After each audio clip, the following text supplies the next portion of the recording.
You're listening to a Times Higher Education podcast.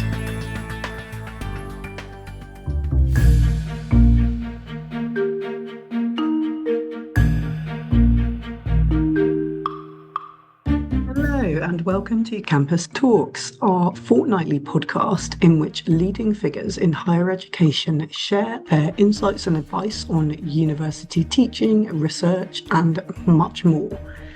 I'm Miranda Prynne, campus editor, and this week we're discussing critical thinking, which is now almost universally recognised as a crucial future skill. But as we'll hear, this term actually encompasses a whole raft of skills, both analytical and emotional. With critical thinking popping up in pretty much any discussion about graduate attributes, employability, how to prepare students for an uncertain future, for as yet unknown jobs, and how to manage the impact of AI and digital information, I decided to speak to two experts to better understand if the abilities that contribute to critical thinking really are the answer to so many contemporary challenges, and if so, how university educators might embed these skills into their teaching. So, first I spoke to Olivier Sibony, an affiliate professor at HEC Paris and a specialist in strategic decision-making and the role that heuristics and biases play in this. Olivier spent 24 years as a management consultant with McKinsey & Company in New York, Paris and Brussels, and has produced a number of hit books, including You're About to Make a Terrible Mistake in 2020 and 2021's Noise, a Flaw in Human Judgment, which he co-wrote with Nobel Prize winner Daniel Kahneman and Cass R. Sunstein.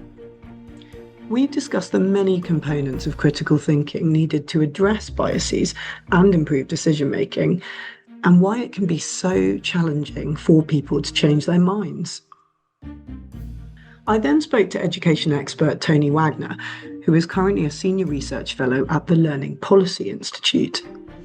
Prior to this, Tony held a variety of roles at Harvard University for more than 20 years, including expert in residence at the Harvard Innovation Lab and the founder and co-director of the Change Leadership Group at the Harvard Graduate School of Education.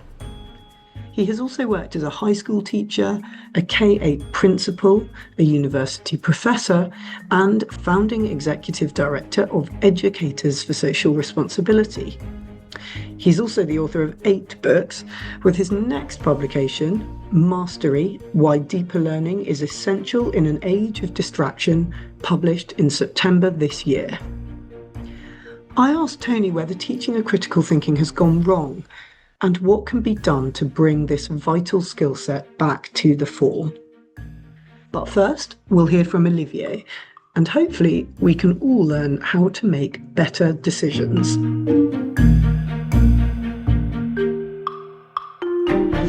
Hi Olivier, thank you for joining me during peak holiday season. Hi Miranda, it's my pleasure.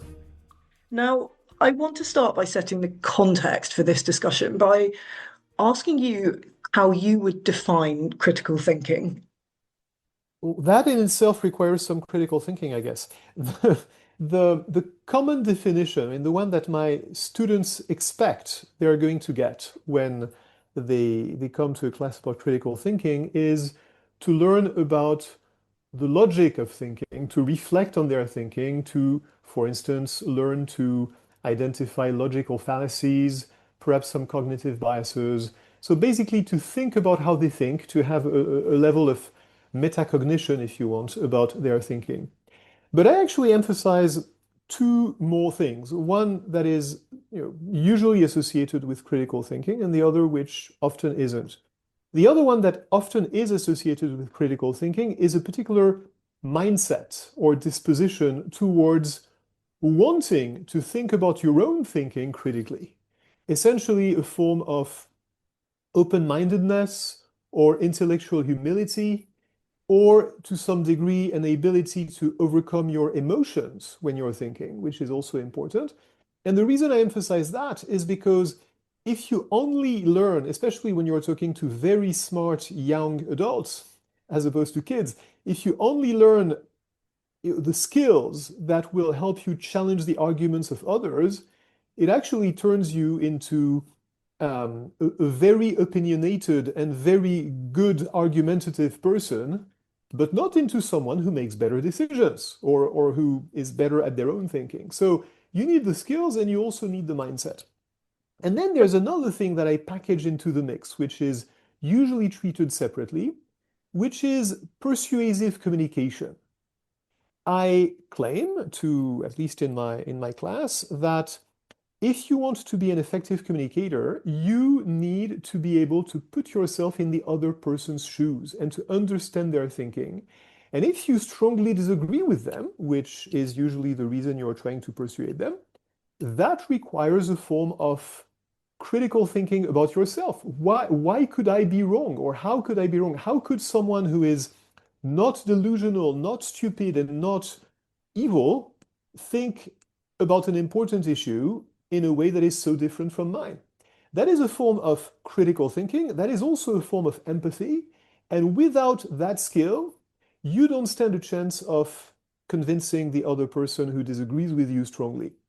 And the reason I emphasize that is that I teach critical thinking skills to students who tend to be extremely passionate about their beliefs. They are the students who are in the sustainability major of HEC Paris.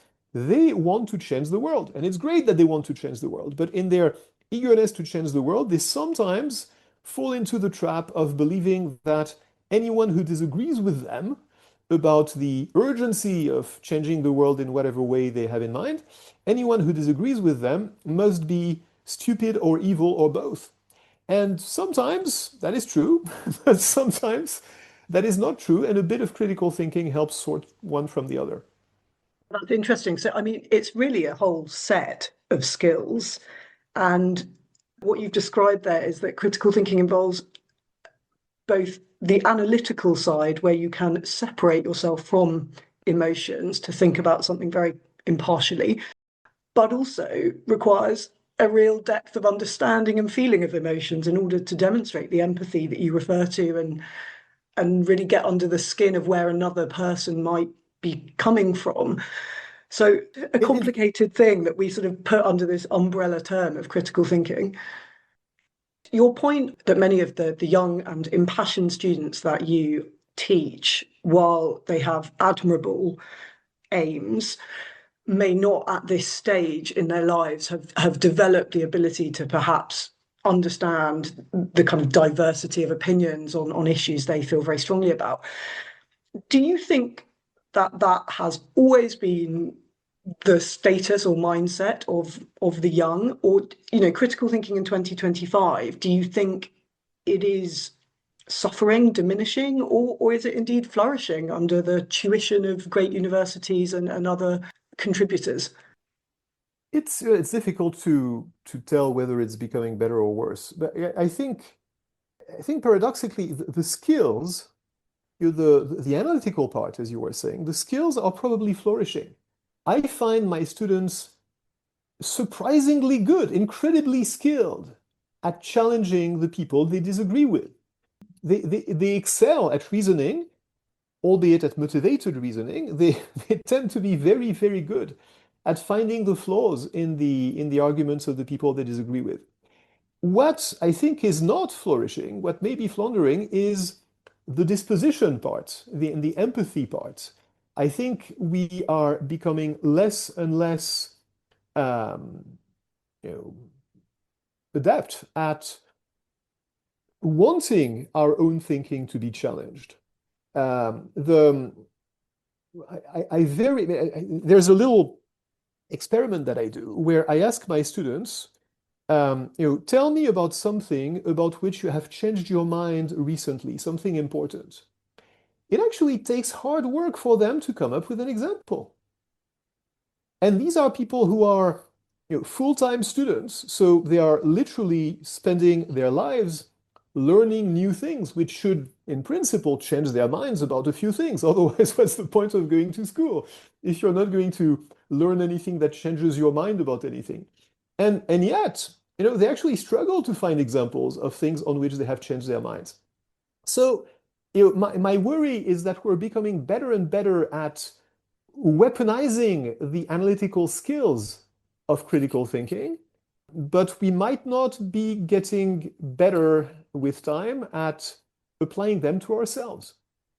We'll come on to talk about some of the factors that might be feeding that, because increasing polarisation and the effect of various internet algorithms and Yes. the bubbles in which we all exist are well documented problems, and I'd love to delve a bit more into that. But it is slightly scary that you say students themselves can rarely point to examples of where they've had their minds changed, because that is something that, while it's always going to be preferable that one is open to having new information and new evidence, enable you to adapt your thinking.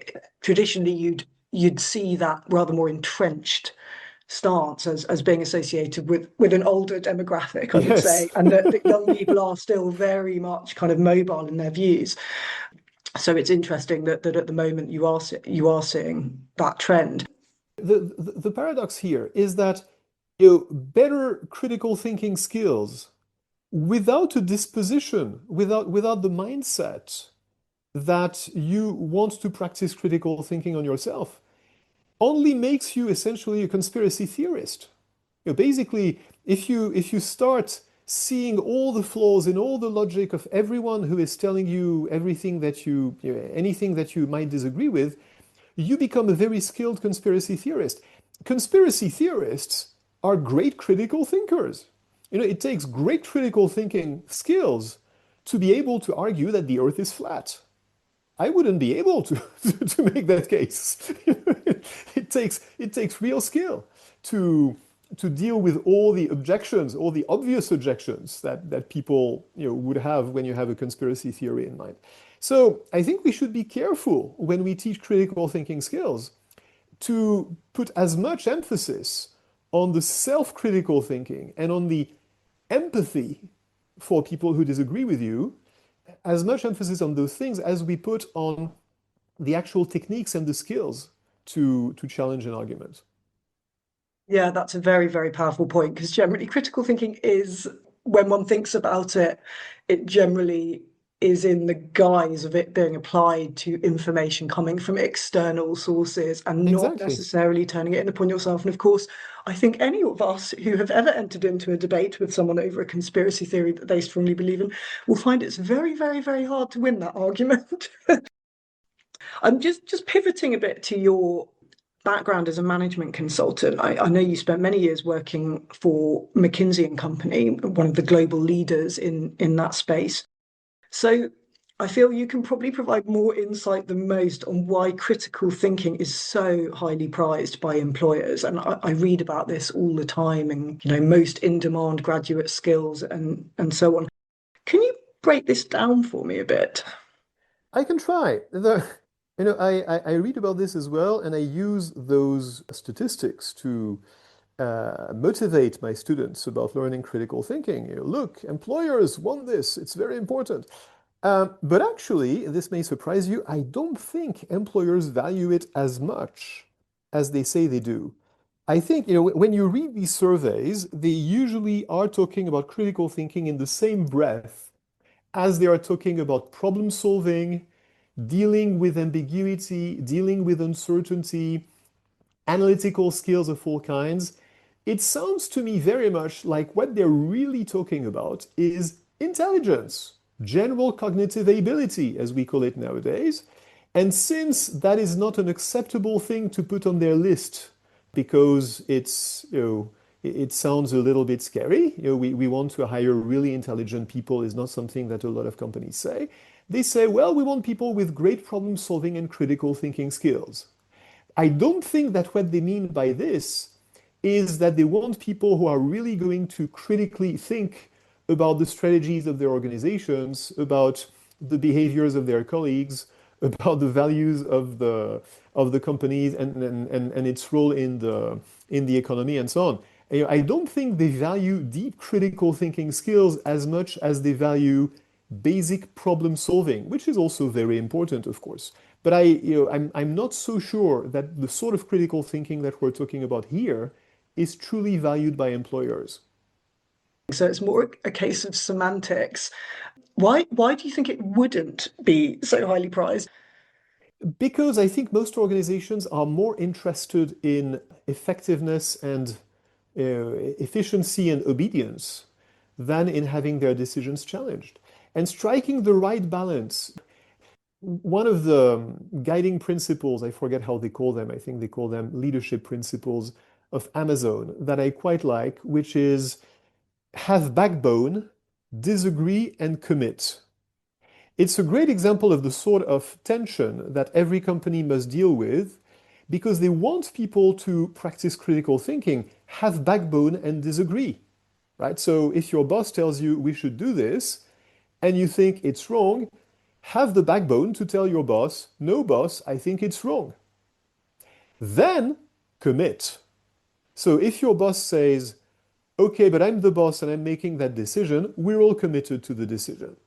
Or if you've convinced your boss and the boss changes her mind and your colleague disagreed, your colleague should also be committed to the decision that you have convinced your boss to make.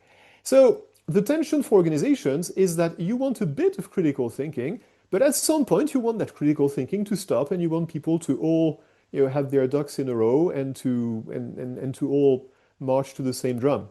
And that's a difficult tension to master. I think most organizations do not emphasize the have backbone and disagree and focus much more on the commit. I think that's a mistake, by the way. I think they should focus more on the critical thinking skills with the right balance of commitment after the critical thinking has taken place, of course. But most of them, in my experience, are not so keen to have real critical thinking in the people they hire. Of course, yeah. In an ideal world, you want that perfect balance. Let's turn to your academic and scholarly work, where your focus is on strategic thinking and decision making and various related topics. So, in summary, what role does critical thinking play in decision making and the forming of good human judgments? Well, critical thinking is a prerequisite to good decision making. It prepares good decision making. Decision making is often associated with critical thinking as an outcome of good critical thinking. I think we should emphasize it's kind of evident, but we should emphasize that critical thinking is not sufficient for good decision making. It's necessary to assess the quality of the information that you're receiving and to weigh it and to evaluate its sources and so on. But obviously, you also need all kinds of other skills for good decision making and other knowledge. I think there's an aspect of critical thinking that is often underappreciated when we're talking about decision making, which is that to evaluate the quality of decisions, to assess a decision, requires a form of critical thinking that most people have not been trained into. A good decision in basic decision theory, I'm not saying anything here that that is revolutionary. A good decision is not necessarily a decision that leads to the outcome you wanted. Given risk, given uncertainty, the wise decision, the best decision, is the one that has the best probability of leading to an outcome that you want or that has the best expected value. But sometimes you will make the best possible decision and you will have an outcome that is not the one you desired. And conversely, sometimes you will make a terrible decision, a really stupid decision, and out of sheer luck, you will turn out to have a very positive outcome. Now, critical thinking applied to decision making is the ability to step back and to say, you really got lucky here. You did not make a good decision. You should learn a lesson from this success. Despite this not being a failure, there is a lesson to be learned. You should not make the same decision again. You should not be rewarded for that success because it's really the result of pure luck. And because I'm thinking critically about that decision, I will not fall into the trap of judging the decision based on its outcome. And conversely, of course, if the decision is a failure, I should not blame you for that failure. I should actually celebrate that failure and congratulate you on that failure because you made the best possible decision. And there's limits to all of this, as you can guess. But the important part here is it takes critical thinking to evaluate the quality of decisions, and that's a form of critical thinking that not that people in organizations are not familiar with in general. Let's talk about some of the challenges to good decision making, some of which you have already alluded to. Now, I know you have spent a lot of time looking at heuristics. Can you unpick what this is for anyone less familiar with it? And then perhaps we can talk about some of the key ones and how best to manage them. So heuristics, which I guess most of our listeners will be familiar with, are the shortcuts, the mental shortcuts that we take to make decisions without having to be as systematic about every judgment that we make as we would ideally be if we had infinite time and mental resources.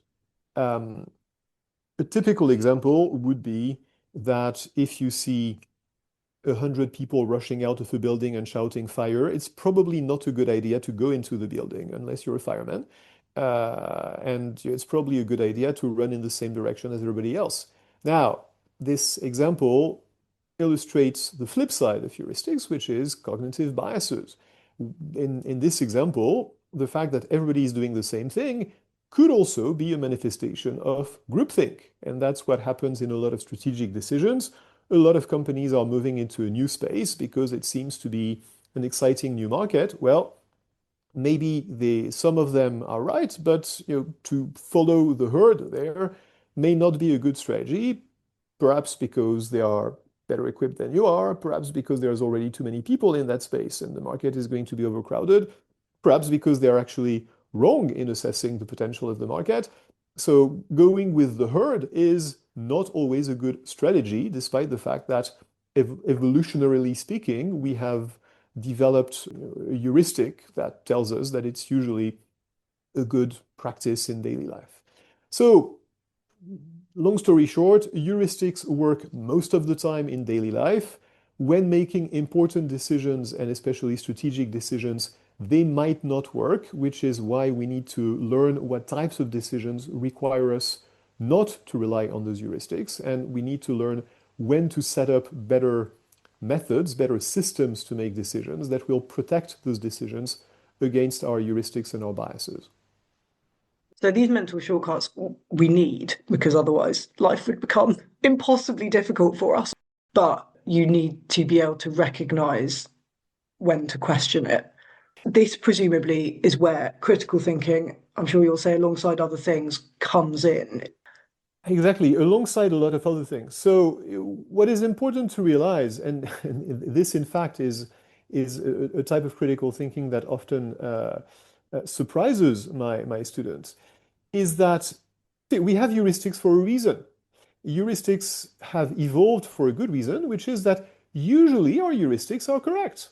So take, and this is what surprises my students, take stereotypes. Stereotyping is obviously wrong and bad and evil, and we should not stereotype. Thou shalt not stereotype. That's something that we have all learned. Now, if you use a positive stereotype of any kind, people will fall into the trap instantly. And they will say, well, that's not stereotyping. That's just recognizing a reality that has a statistical kernel of truth. If you say, for instance, that women have better social skills than men, people will say, well, no, that's not a stereotype, that's true, right? Because stereotypes usually have a statistical kernel of truth. There is a statistical reality that our heuristics have evolved to recognize. So this is as good as an example as many others. We need to recognize when relying on a statistical approximation is acceptable, morally and practically, and when it becomes unacceptable because stereotyping is something that we do not want to practice with, that we want to avoid when it has serious consequences on individuals.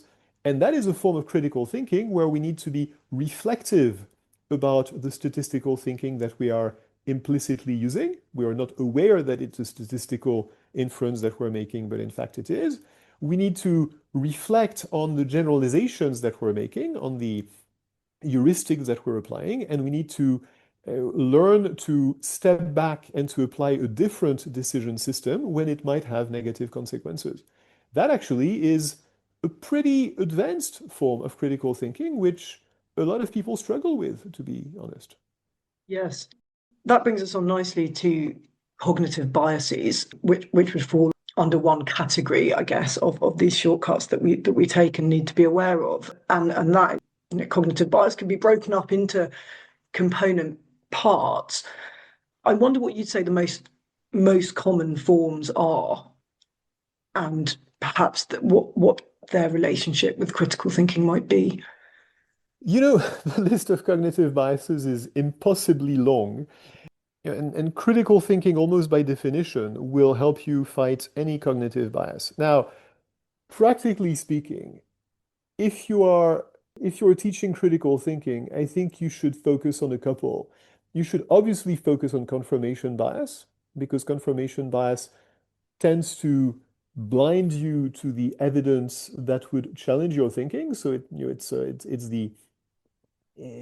the enemy of critical thinking, or critical thinking is the antidote to confirmation bias, if you want. More broadly, motivated reasoning, or my side bias, as it is sometimes called. So the tendency to find arguments to support whatever belief you have committed yourself to for whatever reason is very important. And I see this especially in people who are very, again, in students, for instance, who are very passionate about their beliefs.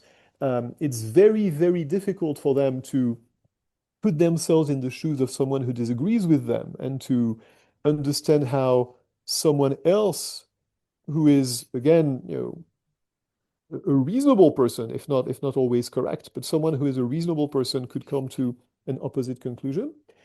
And that leads to a third very important cognitive bias when we're talking about critical thinking, which is overconfidence.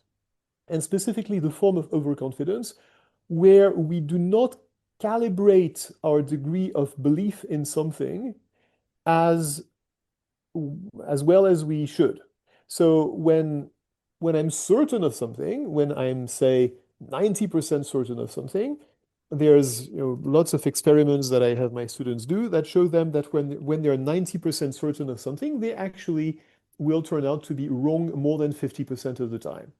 So it's very hard for people who have not practiced calibrating their degree of confidence to understand what it really means to be 60% sure, 75% sure, or 90% sure of something.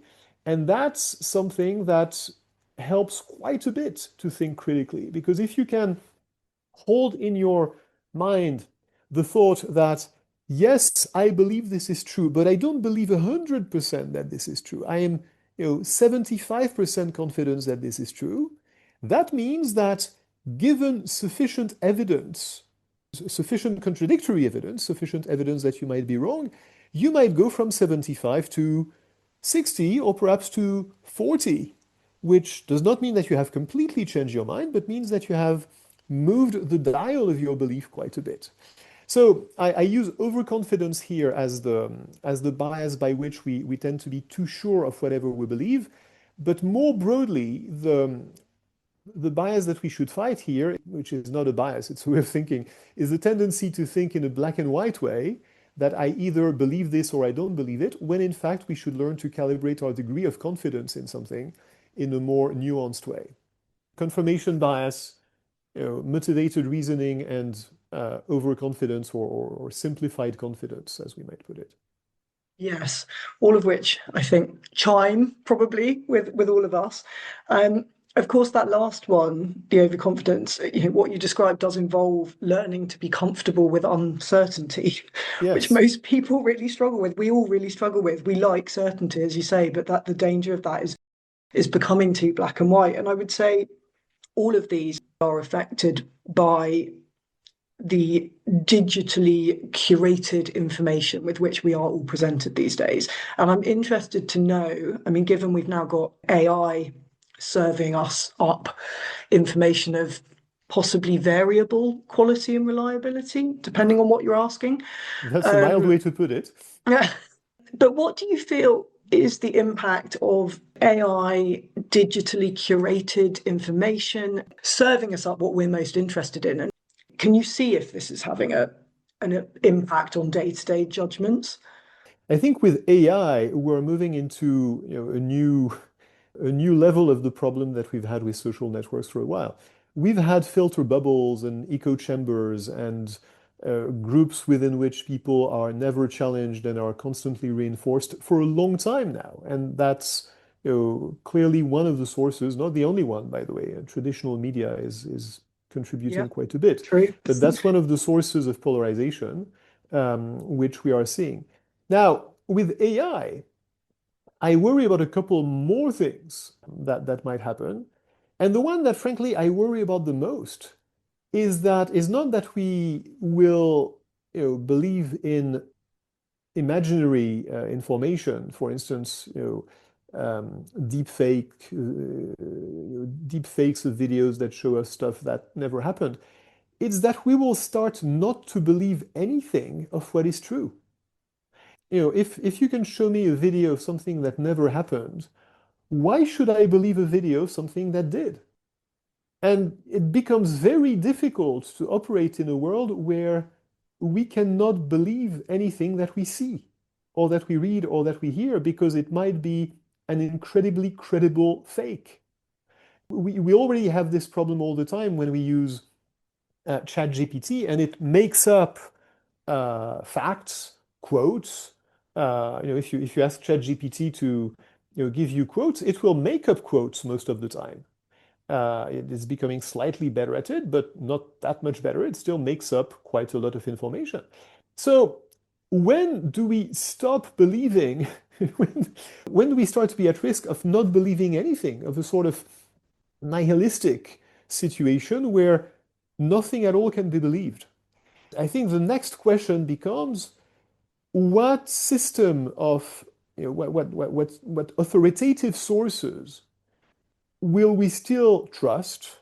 What institutions, what media, what organizations will we still rely on to tell the truth from the nonsense in a world where it's becoming harder and harder?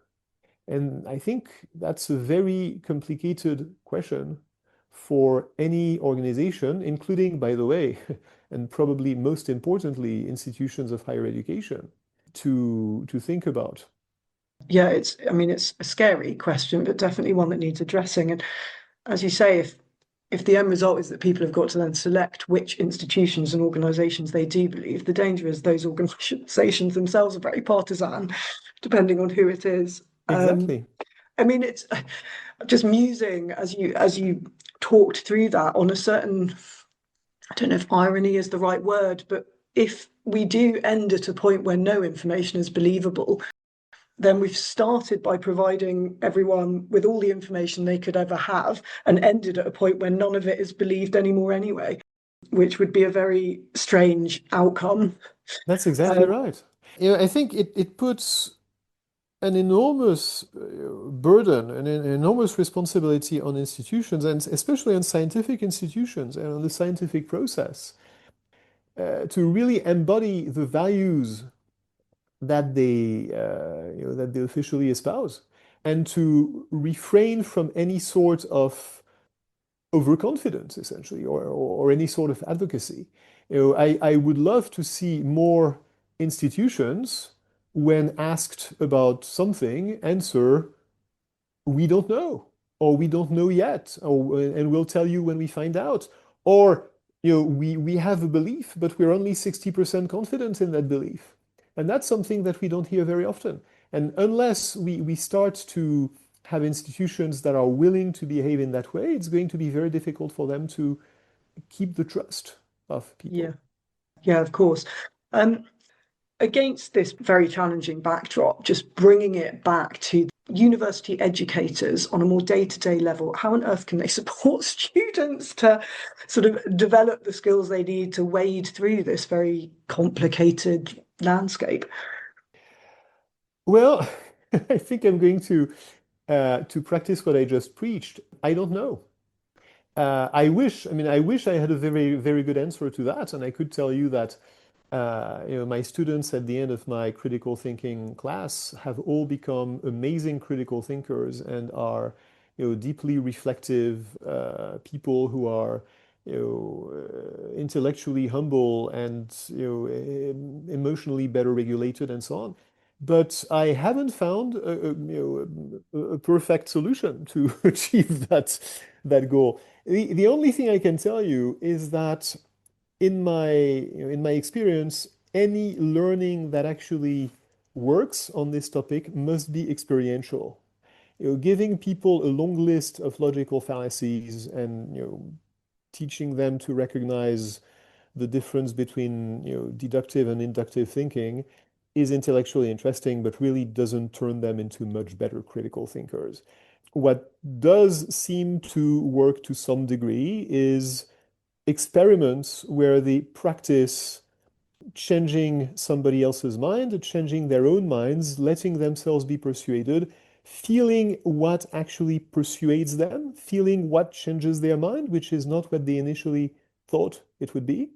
That seems to help. But I wish I could tell you I have a great solution here. If I did, I would write a textbook and it would be very successful because I don't think there's a perfect answer to that question. No, but I think that what you've pointed to probably does sit at the heart of it, which is supporting students to question themselves and recognize that their opinions are not set in stone and can be moved by new information, by persuasive arguments.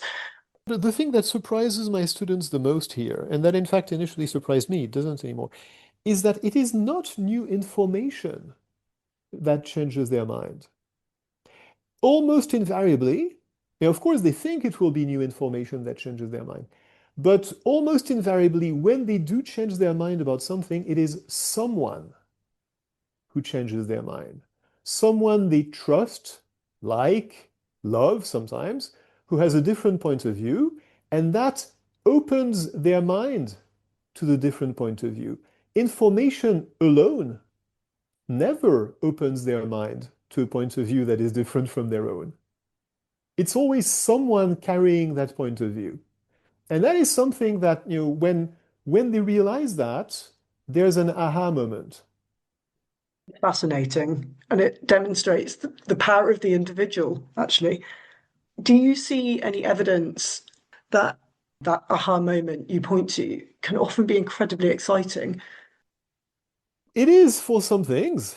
Mm, It can also be very deeply challenging. mm, If you've been, if you've been a militant in the Green Party and you've demonstrated against nuclear power, and you start to see that it might actually be a solution to climate change, mm, or to believe that. I'm not, when I say see, I seem to imply that is the truth. But if you change your mind about that, you might actually lose some friends. mm. And it's one example, but you can, I'm sure, think of many others. So it can be intellectually exciting for us academic types to change our minds. My friend and mentor in many ways, Danny Kahneman, used to say that he loved to change his mind because that's the only way in which he actually learned something. And he was actually incredibly good at changing his mind all the time, so much so that it would sometimes drive his collaborators crazy because he would change his mind so often.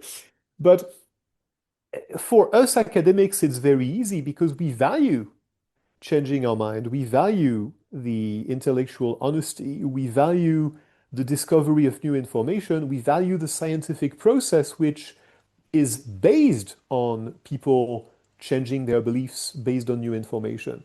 The rest of the world does not operate under these same principles. So for most people, changing their minds is actually painful, not fun. Yeah, yeah, very good point.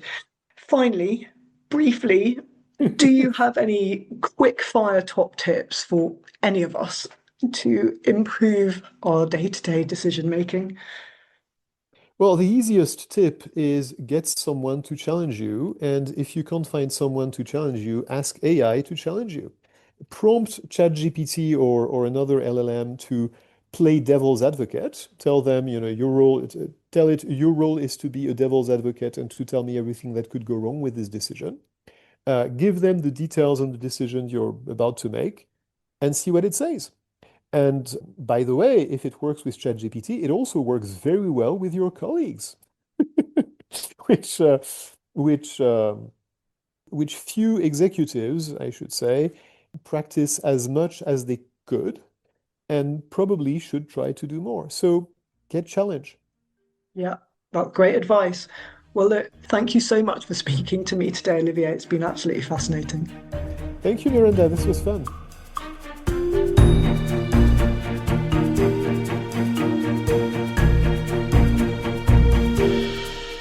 There is so much wisdom there, but I think the things that stick with me most are, first, the emotional component of critical thinking, the need for empathy in order to understand alternative perspectives.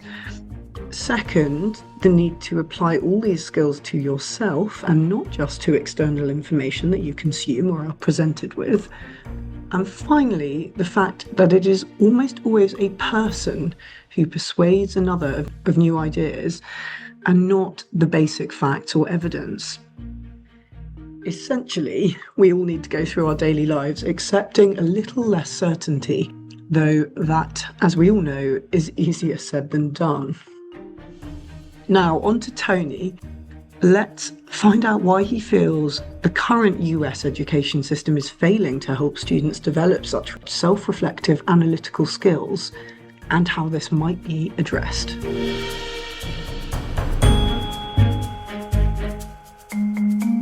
Hi Tony, welcome to the Campus Podcast. Thank you. Looking forward to the conversation. Now, my first question for you is simply, are we successfully teaching critical thinking in our universities at the moment? Absolutely not. It's very hit or miss. I shouldn't say that quite so categorically. Some teachers do a very good job, but many teachers don't. They're covering other materials, so to speak, covering their subject content areas, and critical thinking may or may not be a byproduct of that. I mean, given that you've written about, the challenges that US higher education, or not higher education, I should say, that US education as a system has faced. I mean, your book, The Global Achievement Gap, highlighted the fact that US students were falling behind their international peers. And that was published in 2008. And that's, coming on for 2 decades on. Do you think the problems you highlighted there, which you might need to summarize, still remain in place? Or Oh, absolutely. I think it's in fact worse. I just completed research for a new book that'll be out in September called Mastery: Why Deeper Learning is Essential in an Age of Distraction. And in many ways, it takes off from and updates my insights from the Global Achievement Gap. And the insights remain the same, only now the stakes are so much higher. The challenges with AI making everything so much more difficult and making critical thinking all the more essential. So in brief, to summarize, here are the essential challenges we have. We divide the curriculum into subject content areas, silos of knowledge. And that's fine, except for the fact that when we design a course, we're designing a course to cover a certain amount of content material. Now, in today's world, it no longer matters how much you know. What matters is what you can do with what you know, which is a brand new and very different education problem. It's not enough to cover material anymore. You have to really teach the skills that matter most in an age of AI. And critical thinking be at the absolute top of the list, but far from the only list. So we have to transition, in other words, from a curriculum focused on content knowledge acquisition, which too often means memorizing and forgetting things as soon as the test is over, to a curriculum based on skills using rich and challenging academic content knowledge. Secondly, we have to stop measuring learning by units of time. Carnegie units, credit hours, these are units of time. You sit for a prescribed amount of time in a course, and then you get your credential, you get your diploma, you get your credit hour, whatever it happens to be. Nowhere is there clear evidence of proficiency, of mastery, of competence. And so that entire problem becomes one of what do students really leave your curriculum or your classroom with?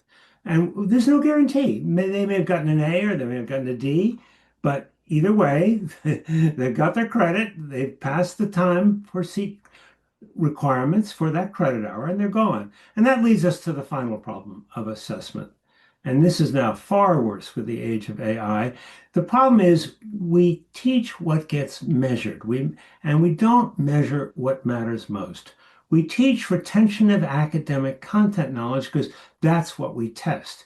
What we need to do is start testing critical thinking skills if we think that's a critical or essential outcome. And we don't do that. Or rather to say, comparatively few teachers really have a clear rubric, a clear understanding of what is critical thinking, because it's many different things. It's not one thing.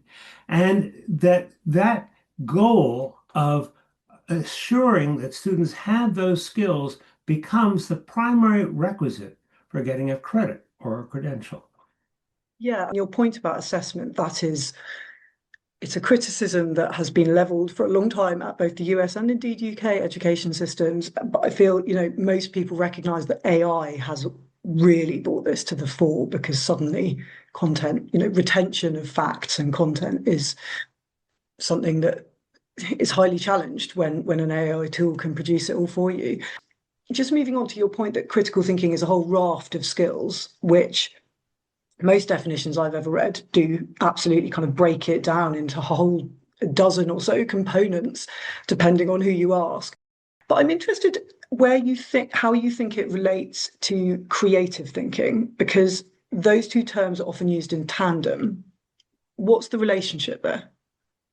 Well, I talk more about creative problem solving in a book that I published in 2012 called Creating Innovators.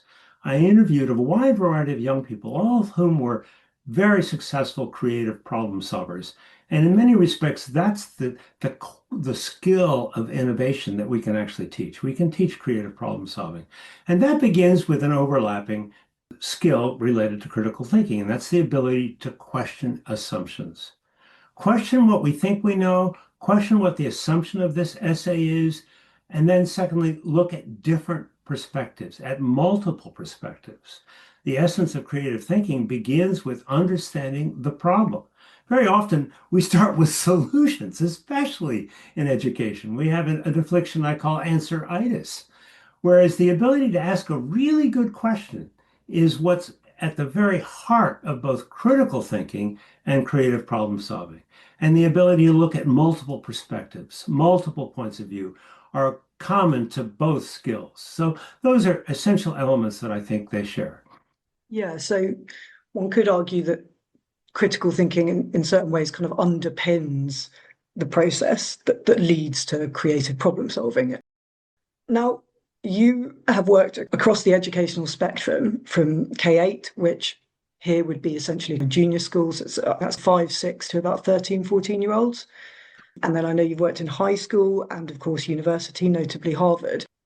You've pointed to the fact that this is problematic. The teaching of this is not being done as well as it could. But how have you observed critical thinking and its application develop as students move through this system? Well, in the best schools that I have observed, we begin by redefining what does it mean to be an educated person in the 21st century?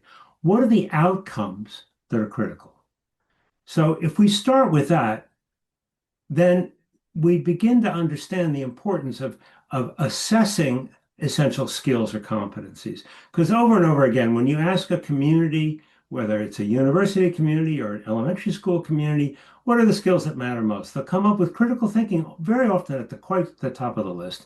Then follows communication skills, collaboration skills, and creative thinking or creative problem solving. Those are always the big four, to which I would add citizenship and civics education, which is a whole other problem related to critical thinking we could get into. But my point is, you begin with community understanding how the world has changed. You mentioned AI. Before that, it was, the internet and Google.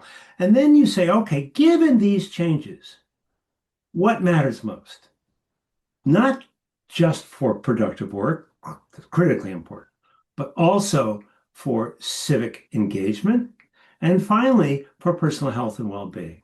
So you say these are our goals under these three broad categories, and you see over and over again skills and habits of mind and habits of heart, like grit, perseverance, tenacity, all become absolutely essential. And that then demands a completely different architecture for both curriculum and assessment, because you don't know until students have actually passed certain rubrics that they actually can truly think critically, weigh perspectives, understand multiple points of view, question assumptions, look at the evidence, consider alternative evidence, and so on. Those have to be daily habits. In fact, a very famous educator who was an old friend of mine by the name of Deborah Meyer, one of the first educators to get a so-called MacArthur Genius Award, talked about teaching the 5 habits of mind, of which I just mentioned them, in every class every day. In fact, they were listed on a poster on one of the walls of every single classroom. And students knew that at the end of a certain time period, at the end of a unit of study, they were going to have to demonstrate competence in being able to illustrate those 5 habits of mind in order to move forward. So that's really what I see as best practice. It begins with redefining the goals of education, clarifying the 3 major goals, then understanding the skills and habits of mind and heart that matter most in a changing world, and finally developing new content material and new assessments that really help us to understand levels of proficiency or mastery. Yeah, and can you give any insights into how one might go about assessing skills and competencies rather than, subject knowledge? Well, it begins with a shared definition of the skills that are related to critical thinking. You ask 10 educators, what is critical thinking? You're likely to get 12 or 15 responses, as you probably already have. Yes. So let's start with it. So it would begin school-wide or community-wide with a clear understanding of the elements of critical thinking. And then every assessment would ensure and insist that students show evidence of these different thinking skills through oral presentations, through written presentations that are not written by AI, through projects and through products, through experiences like work-based internships. There are a huge variety of ways in which we can look at critical thinking in action.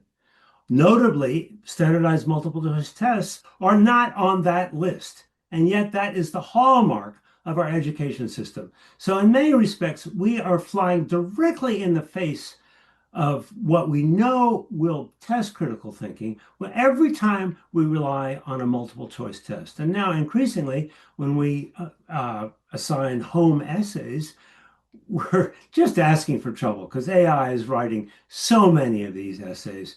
It's now a very poor indicator or predictor of having mastered some skills of critical thinking.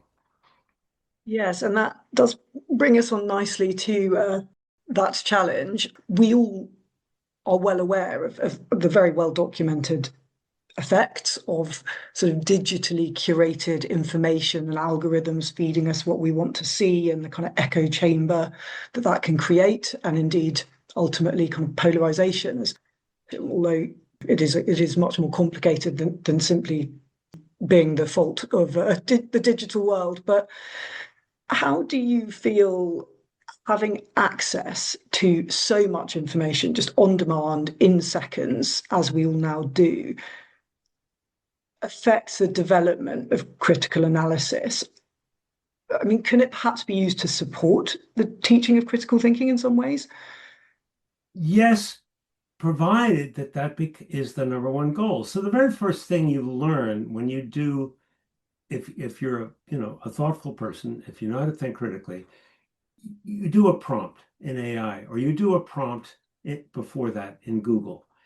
And the very first thing you learn to do is look at the sources of information that come back to you and question them and test them and use alternative methods of looking at different kinds of content to see if there's inter-rater reliability, to see if, in fact, the content and the sources match up. Or you go and follow those sources and you look at them. For example, recently with AI, they've begun to actually list sources. They didn't do that a year ago. I was about to say that was one of the major challenges, of course, Yeah. was that it was impossible to know the source, but that has, as you say, been addressed somewhat. So the step one in critical thinking in the world of AI is, what are the sources? How reliable are they? How do you know? How do you know what you know?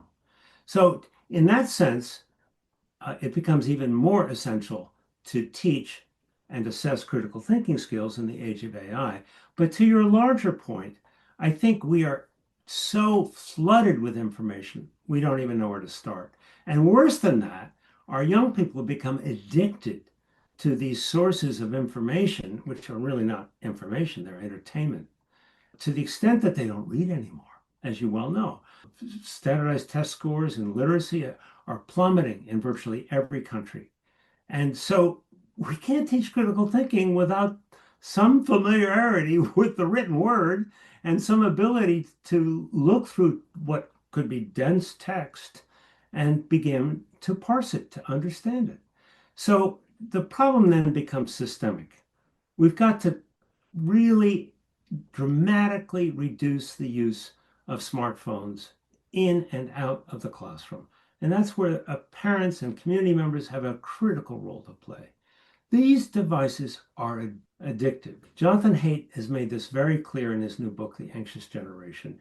Unfortunately, there is a belated movement to get these devices out of schools. I think it's maybe too late for a generation. And I'm deeply concerned that they're going to need remedial help. And that begins with shutting off the screens. And very often computer screens, which we've become too reliant upon in classrooms, are as much of the problem as anything else. So there's a lot of work for all of us to do here. Yeah, that's interesting. As you say, that I mean, the same debate around mobile phones in schools actually is currently very alive in the UK. Certain schools are banning them, asking for them to be checked in when kids arrive and so on. So there's a big debate about it for all the same reasons, because there are major concerns about it. The impact it's having on learning, but also, of course, many others around mental health and so on. But this has to be a societal effort. Actually, this can't just sit with the educational institutions to tackle. Just briefly going back to your point on reading and the fact that people are reading less, I mean, is part of the problem there that actually to think critically, you have got to slow down. And of course, reading by its nature is a slower process, and you're kind of taking in the information at a pace where you can reflect on it a bit more. I mean, what is that? Why is reading so vital beyond that? Obviously, it's a way of accruing knowledge. I think you make a critical point to begin with about the pace of life, the pace of information and entertainment. We've become reactive increasingly in our lives, and we're just reacting to stimuli. And so your essential point of slowing down is absolutely essential. In the classroom, at home, over meals, we need to slow down, listen to each other, and become more reflective. And I think being able to reflect is an essential element of critical thinking. Well, what does that really mean? Well, what is the evidence here? Or what other alternative possible ways of looking at this might there be? That all takes time. And reading is an essential element of that, because that's where so much of our knowledge is recorded and retained. So we have to be able to look at these sources of knowledge. It's not all on a video screen, despite what our young people may have come to think, which is a true tragedy. So yes, being able to read critically, which means slowing down, is essential, because that's where the knowledge is. Yeah, very good point. It's not all online, not yet. You mentioned in passing the relationship critical thinking has with civic engagement or citizenship. I just wondered if you could expand on that a bit, because I thought it was a sort of interesting link you made. What is the relationship, and what's the role of critical thinking in that? Well, this is an area where I really feel increasingly afraid, quite frankly. because we see in too many countries, people are getting their news. I'll speak up for the US. I can't speak to UK. But in the US, and I suspect it's true in many countries, people are getting the news from TikTok. That's not news. That's propaganda. TikTok knows what you like and will continue to feed you more of it. So if you click on anything that's vaguely right-wing, it's going to only feed you that content. Critical thinking becomes impossible in that environment. Up to half the people in our country rely on TikTok as their primary source of news, and it's not news. Let's start with that. Let's begin with testing the assumption that TikTok has news. It doesn't. It has an addictive drug. That's what TikTok is. So civic engagement begins with being able to read about current affairs intelligently and look at multiple perspectives and multiple points of view, which absolutely rules out TikTok and virtually any other of that kind of media. Let's start with that. That's not news. Now, let's not then ban conversations about current events in classrooms because they're controversial. We might step on a toe or two. That's the second problem we have, that educators are risk averse. By nature, we are risk averse. We've been stepped on or castigated one too many times. We're not going to take risks. Well, guess what? If you're going to teach critical thinking about issues related to citizenship and civic engagement, you're going to have to engage in conversations and debates around current affairs and current events. They should be a part of every classroom, every curriculum. We cannot continue to graduate generations of children who simply will follow a leader blindly. And that's increasingly what I see around the world. And it truly scares me. It is terrifying. So that's where the ability to actually look at multiple sources of information and make a sound judgment based on a kind of impartial perspective is so important, isn't it? And I agree that the digitally personalized form of information that many people rely on is counter to that, because it just reconfirms what you already think. And these are all obviously things that are widely talked about now, but how it is addressed, that is an ongoing problem, which of course universities are wrestling with. To finish on that, on a kind of day-to-day level for those teaching, I mean, specifically in this instance in universities, are there any ways of teaching pedagogies that you feel do support students to build these skills that could really help encourage them to question the information that they may just happily consume because it is, as you say, entertaining, addictive, kind of hits all the right buttons for them? Well, I think one thing is to bring some of these media into the classroom for critical analysis. Well, let's look at TikTok. Let's look at what its algorithms are doing so that people actually understand and can be critical consumers of that content and not blindly accept it as fact. As to the other methods for teaching, Socratic dialogues, I think, predate the written word and really are a wonderful way to test student thinking. So often we rely on lectures. I think lectures, frankly, are obsolete, except in limited doses for limited amounts of time. It is only through Socratic dialogues and giving students projects where they have to apply knowledge and oral presentations. I mean, the traditional defenses of learning that happen in graduate studies, oral exams. Let's go back to those. Let's have them in every classroom, routinely. So those two things, Socratic dialogues, oral defenses of learning, projects where students have to apply what they've learned and produce a real product, those are some of the things I want to see in every classroom at every age level, every single day. Yeah, going back to basics in a funny way, isn't it? Like making things discursive and picking subjects apart.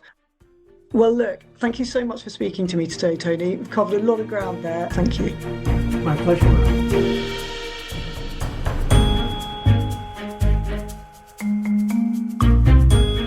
That's a pretty stark warning from Tony, whose concern for future generations of US citizens is palpable. Of course, he's not the only person banging this drum, and many within higher education are working really hard to produce students who are willing to question assumptions, both their own and others. But faced with such rapid changes currently relating largely to AI, it can feel a bit like everyone is sprinting to stand still. Now, if you want to find more practical advice and insight on how to teach and practice critical thinking in higher education, we have a whole collection dedicated to this topic on campus. You will find that at www.timeshighereducation.com/campus. If you enjoyed the podcast, please like and subscribe, and we will be back with you in a couple of weeks. Thank you. Bye-bye.